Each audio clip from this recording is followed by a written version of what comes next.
welcome, everybody. It's Coach Les, and I'm here at Cullen's Ice Cream today. Woo, doing a little vanilla. Everybody wonders, what's my favorite flavor? My number one, vanilla. My number two, Oreo cheesecake, homemade by the CEO, my wife. Yes, and I'm here with Mr. Yarwood, and we are heading into number 35 of YMA Chat.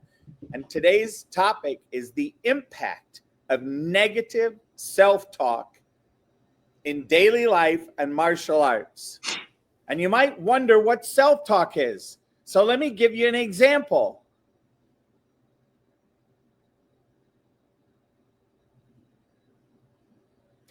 Did he just stop talking? Was that silence? How come he wasn't talking? Is my connection good? Did I lose volume? That's all of that internal dialogue that happens. And we have about 80 to 90,000 thoughts a day. A day. So think about that as we go through today's topic and we jump into some of the effects, some of the things that we see both in martial arts and where both Mr. Yarwood and myself are committed outside the studio. What does it look like? What are we dealing with? How do we take the lessons of martial arts, the power of martial arts, out into life? Or in my case, out into the workforce. So welcome, Mr. Yarwood. Thank you so much for being here. Yes, sir. Pass it over to you, and I'm going to have a scoop of my vanilla. So this is a big thing for us in our school. We don't even realize how much negativity we have going around in our head, how much we hinder ourselves from doing things, how much we say things bad about ourselves. It's become so second nature that it doesn't, you don't even realize it. It's crazy. We are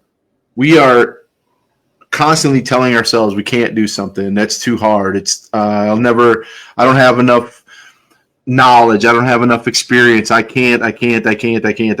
And regardless of how you say the phrase, I can't, unable, whatever, however you want to put it, it gets into your psyche, into your brain, and it manifests itself into not being able to be successful in whatever it is you want to do, not being able to complete things that you're trying to complete, not being able to start things that you want to start. I mean, there's so many different aspects of control that the negative talk has in your brain that there's things you have so many things unrealized because of the decision to not do something because you don't think you can.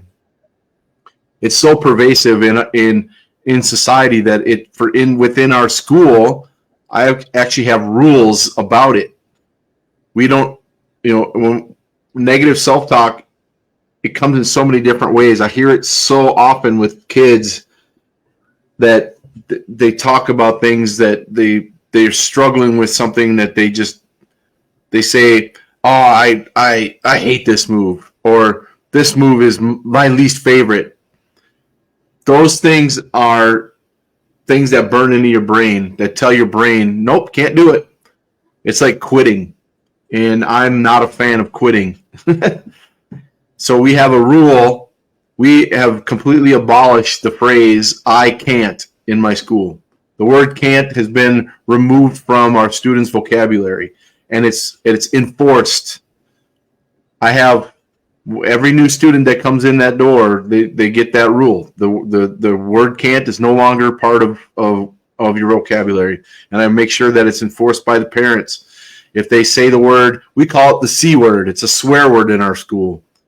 And if they say the C word, then the parents have the right to give them push-ups or burpees or whatever it is that the parents want them to do wherever they are. It doesn't matter. You don't get to wait. Well, I'll do them at home. No, you do them right where you are when you say it.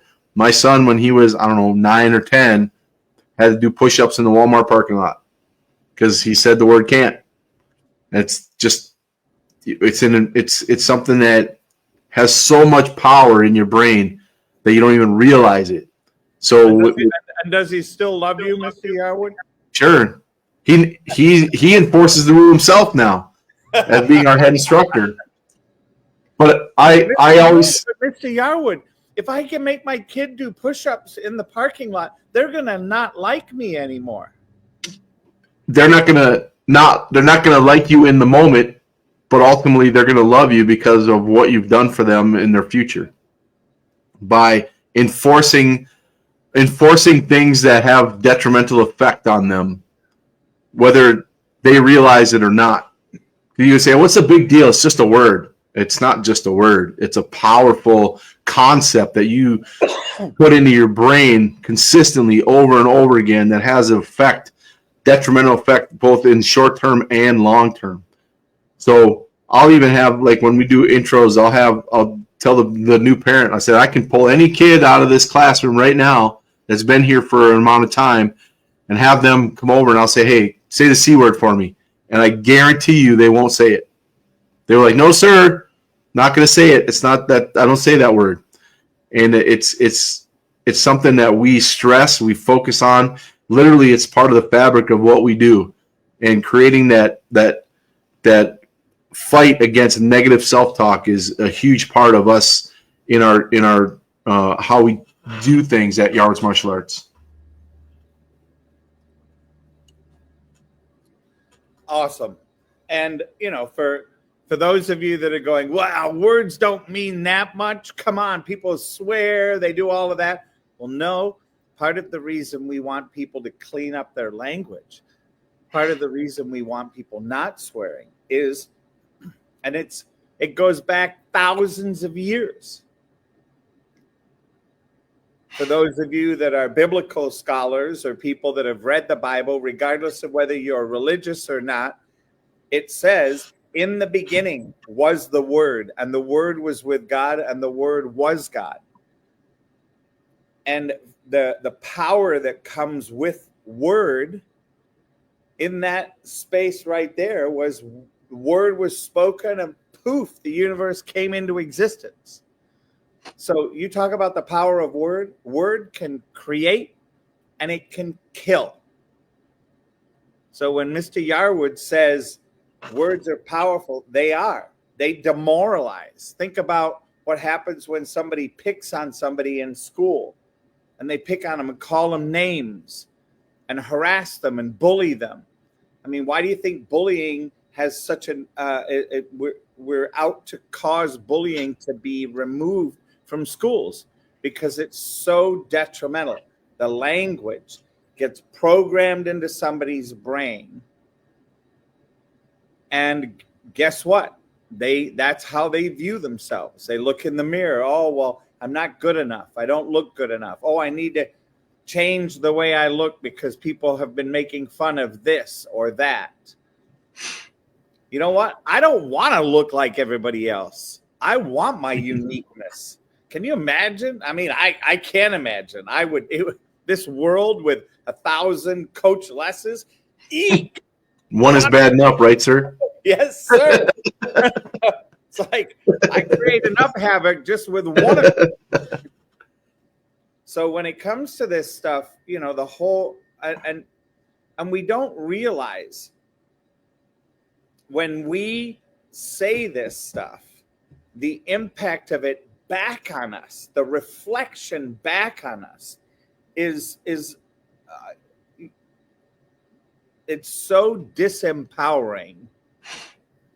That's, to me, I mean, when I look at what you captured and what you've written here in our sheet for the day, lowered self-confidence, increased stress and anxiety, lack of motivation, struggles in relationships, unwillingness to try new things.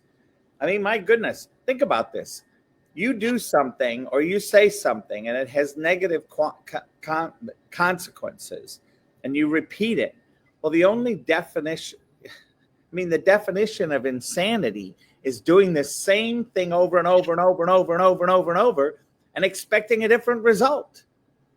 So guess what? just stop. People ask me, well, Les, how do I stop doing this? It's like, guess what? You just stop. Just There's stop. no magic pill. There's just stop. Well, Les, I was in the military. And I've had this argument. I was in the military, and my language went from being 95% clean to 95% swearing and 5% clean. Well, guess what? I came out of the military. What did I have to do? Clean up my language. How did I do it? By stopping, those words that were not effective. And guess what? The funny thing is, people that's, this negative self-talk and swearing and all of this, it doesn't take a lot of education to swear. It doesn't take a lot of thought process to swear. It doesn't take a lot of thought process to insult. The thought process is, how do you communicate, make a difference in the world, and move a point of view or create an opportunity for someone to move their point of view. And you do it in an empowering way versus a disempowering way. So self-talk, we all have it. It's never not going to be. It's part of being a human being and having free thought. So, when it comes to, not telling yourself, we're our own biggest critic. Constantly telling yourself you're not good enough or capable can diminish self-esteem and make it harder to take risks or pursue opportunities. Guess what? If you say you can't do it enough times, you're right. Yeah. Hello. Yep. Yeah, there's that phrase that always comes to mind. Whether I think Henry Ford may have said it. Whether you think you can or you think you can't, you're right. It's amazing. The people don't even realize how often they say bad things about themselves. And it doesn't have to be like a direct, you suck, I don't like any of that. It's just certain things along the way that you put into your brain that comes out of your mouth or comes into your thoughts that stop you from doing things because you're not good enough. You don't think you can do it. I hear constantly with the kids, and that's why I get after them so much about it. When I hear them say, let's just take the word can't for example. I hear them say can't. One thing that I talk to them about, I walk up and say, what did you just say? And they go, what? I said, you just said the C word, right? And they're like, yes, sir. And they're kind of scared and worried. It's like, what I'll typically ask next is, why did you say that? Why did you say the word can't? What does it mean? So I want them to understand why I have this, I don't know, dislike, I guess, for the word, because it's so detrimental to them when they're saying things about themselves. They're 9 or 10 years old and they're already telling themselves they can't do stuff. I want them to think about, why did you say that? And how can we change it to you saying, instead of saying I can't, say what we like to say is currently unable. Right now, I might not be able to do a spinning hook kick, but if I practice and I learn how to do it, I can do it. So I make them think about, when you say can't, it's like saying I quit. I'm not going to do it. Can't do it. Don't want to do it. And all these things, they just manifest themselves into these bigger problems. And it's over and over and over and over again. So I try and approach it from the point of view of, like, I'm not trying to be mad at you for saying the word, because that's not it. What I am is I'm trying to help you understand the power that what you say to yourself has. So I'll ask them and say, would you like it if somebody called you a bad word? Do you like it when people pick on you, when they say bad things about you? And the answer is always no. No, I don't like it. No, I'll ask them, so do you say, then would you like it if you said bad words to yourself? Do you call yourself those names? So if you don't like somebody else calling you those names, or you don't like somebody else telling you can't do something, then why do you allow yourself to tell yourself those things and say those things about you? And when they start to realize that that's what they're doing, that they're saying the things to themselves that people say to them, they start to realize that, oh, I'm bullying myself essentially, right?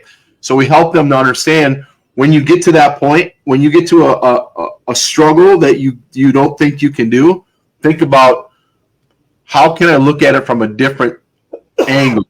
I can't do a jump number 3 front kick. All right, well, can you do a front kick? Yes. Can you jump? Yes. Well, if we put those two things together, both of which you can do, I'll bet you we can get you to do a jump kick. And they're like, oh, that realization that they already have the tools to do the things they don't think they can do. They're just getting in their own way by saying they can't. Because either they don't want to try it, or they're scared, or they don't have maybe their ability isn't there yet. So many different things. And when they look at it from that standpoint, they're their own worst enemy. And one of the things that you've shown us here in this document is some of the effects written down of that negative self-talk. 1, Yep. Hindered performance. 2, slower progress. 3, increased fear and hesitation. Ooh, excuse me. 4, higher likelihood of quitting. And 5, poor mental toughness. Now, for me, all of those things have a counterpoint that will leave you empowered. And one of the ways in overcoming negative self-talk is, 1, first to realize you're doing it. Yep. Secondly, replacing it with positive affirmations. Instead of saying, I can't do this, you could say, hey, I'm improving every day. Focus on progress, not perfection. Understand that failure is a part of growth, and small improvements matter more than instant success. 4, surround yourself with supportive people. Make sure you have.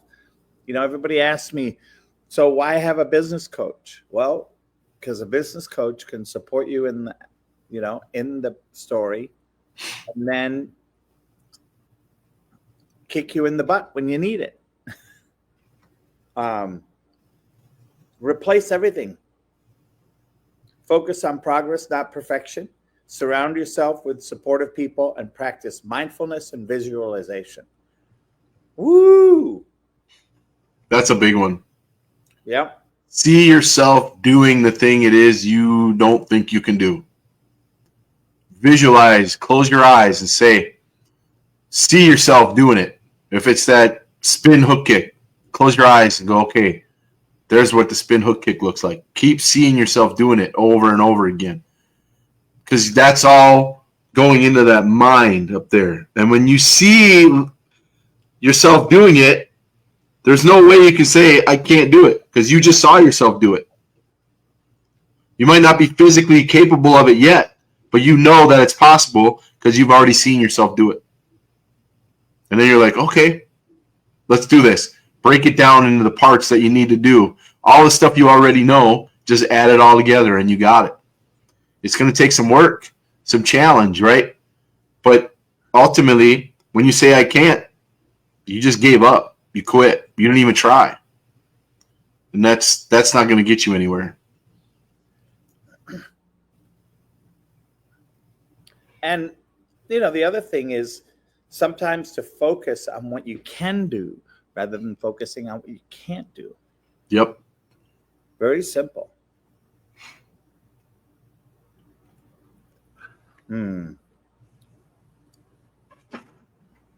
Negative self-talk can be a major roadblock in both daily life and martial arts.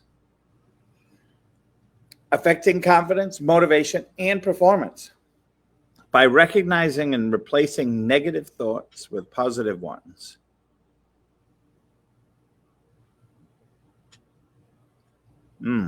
Individuals can cultivate a mindset of resilience and self-belief, leading to greater success and fulfillment.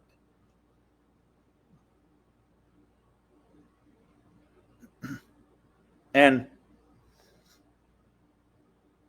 I look at, there are so many roadblocks in our life. This is one of the easiest to dismantle and give us freedom.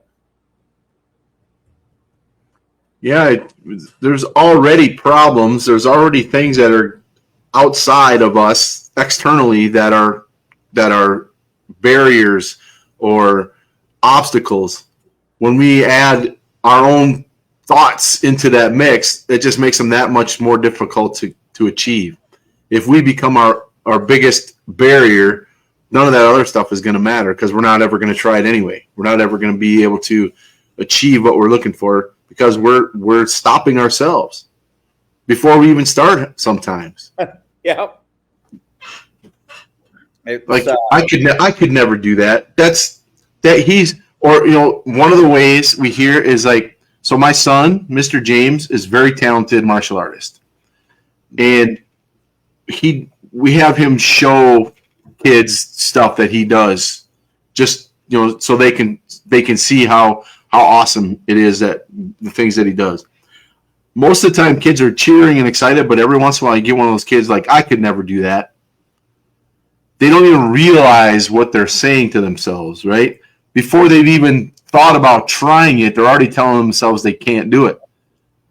And they don't say, I can't do that, right? They say, I could never do that, which is almost worse because now, it's not just now, but even down the road, right? They're predicting their future in one phrase just by being that negative, that negative thought that immediately the first thought they went to was negative. And it's like, and then Mr. James will say, hey, when I was 9-10 years old, I couldn't do these things either. But I didn't decide that I couldn't, and then that was it. I figured out how. As opposed to saying, I can't do that. I could never do that. There's no way I could do that. Or they put it back on the other person. Oh, it's just because he's got so much talent. Or whatever it is, right? Excuses as to why he does it and you don't. But in reality, it's like if you put your mind to it and decide you want to do it, you'll do it. It might not be immediate, but it'll happen. I mean, look at Michael Jordan. Why? What? You ask him and put him in an interview. Why is he so good? He didn't just wake up and be able to do what he did. Yep. He spent hours and hours and hours and hours and hours and hours and hours throwing balls into a little round hoop and dribbling and learning how to control the ball, learning how to be that ball to be an extension of his body, right? So, when people say, oh, I can't. If he'd said I can't, he'd never have made it. I mean, Thomas Edison, there's who knows what the real number is, but it's all the numbers are over 1,000. He tried 1,000 different ways to make a light bulb. I hear 10,000. Yeah. Some people say 10. Some people say 1,800, 1,500. Who cares? 1,000 up is a heck of a lot of attempts. I mean, that's a tremendous amount of attempts of putting something together to make a light bulb. And I look at the reward that came from that and his ability to be number one and so far above others was all because of what he kept putting into it, what he kept putting into it. So, yeah, super excited.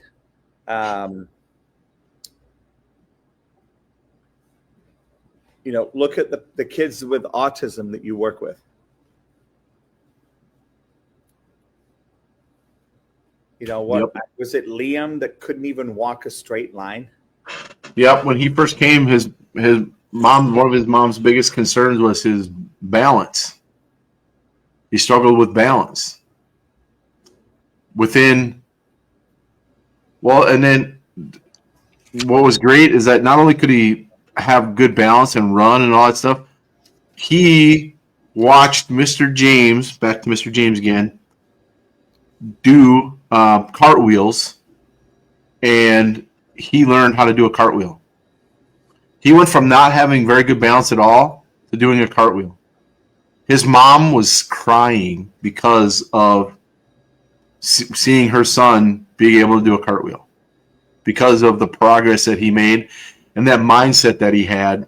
That he struggled. He had some coordination issues, but he never quit. That was his thing. He never quit.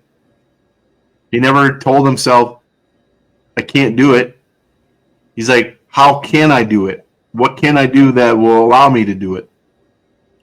So Mr. James helped him, taught him a couple little tricks, and suddenly Liam was doing cartwheels. I mean, he wasn't doing Olympic level cartwheels, but for him, they might as well have been. Yeah, no kidding. From going, and I mean, I saw videos from his parents. You know, she showed me a video where he's walking down a path, and he couldn't stay in a straight line. Yep.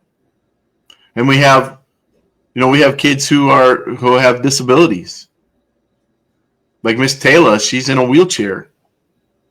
That kid does everything. She does powerlifting, she does track and field, she does basketball, she does softball, she does martial arts. And that kid is an inspiration. She doesn't know what the word quit means. She doesn't know the word can't. She's like, hers is watch me. She's in a wheelchair. She has spina bifida. But she does more than most kids her age do. Physically. And the question then is, is she perfect? Does she have down days? Of course she does. Yeah, of course she does. Everybody does. She's a human being. Yep. Yeah. It's really great. Well, I hope that everybody has enjoyed today. I think, from the conclusion of what you've wrote, and then I'll let you add to it because I think you'll definitely have more to add to it than what's written here.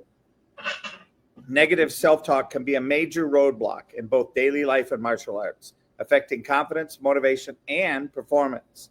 By recognizing and replacing negative thoughts with positive ones, individuals can cultivate a mindset of resilience and self-belief, leading to greater success and fulfillment. For sure. It's like I said, it's part of our culture. The positive reinforcement, the long-term effects that has on. I'm diligent, almost militaristic about getting rid of negative talk, negative thoughts, because I know the damage that it can do. So to me, it's woven into how I teach, how I interact with my students, and making sure that they understand that they have the most control and most power over their success or failure based on what they think about themselves, how they view themselves, and how they talk about themselves, and how they present themselves. Because if they have doubts about themselves and their negative thoughts about themselves, they're never going to get where they need to be. And it's important that I help guide them in understanding how powerful they are based on how they think about themselves.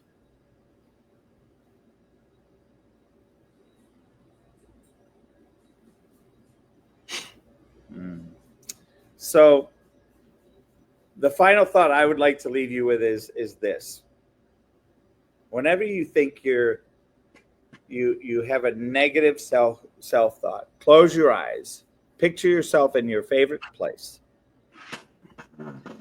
Picture yourself with your favorite people, your favorite food, your favorite drink and beverage.